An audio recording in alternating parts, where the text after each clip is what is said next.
The United States has thousands and thousands of troops deployed to the NATO mission.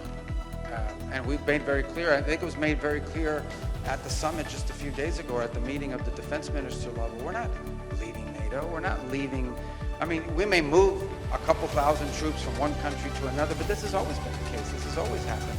By the way, we are not threatened or feel that it's hostile to see NATO grow in its own capabilities, not independent of the United States, in conjunction with the United States. We don't think it's a negative thing that other countries have more influence in NATO, other partner nations have more influence in NATO, or that other countries within NATO have more capability. We view that as a positive. I see it reported yesterday in some places, oh, the Europeans are very upset. They're going to be less dependent on America now. We don't want Europe to be dependent. Now, we're not asking Europe to be a vassal of the United States. We want to be your partner.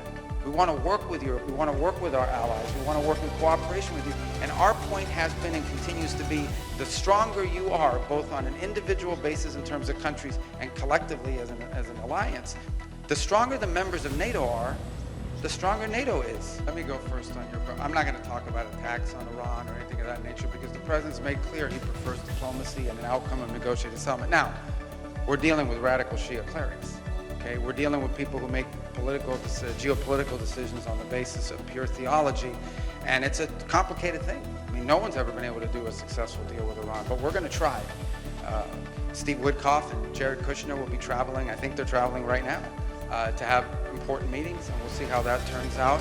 And we'll always comply with the applicable laws of the United States in terms of involving Congress in any decisions. But right now, we're not talking about any of that.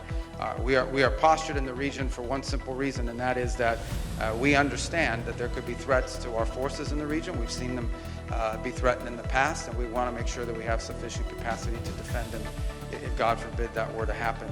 But right now, we're talking about negotiations. We are focused on negotiations. That's what we're focused on. The president's made that clear. If that changes, it'll be obvious to everyone, and obviously whatever the law requires us to do, we'll do. With regards to your question about the frog toxin, no, it's a very serious thing. Look, those countries came to that conclusion. They coordinated that. We chose. It doesn't mean we disagree with the outcome. It wasn't, our endeavor. Sometimes countries go out and do their thing based on the intelligence they've gathered. We obviously are aware of the report. It's a troubling report. We're aware of that case of Mr. Navalny, and certainly it's, we don't have any reason to question it, or we're not disputing or getting into a fight with these countries over it.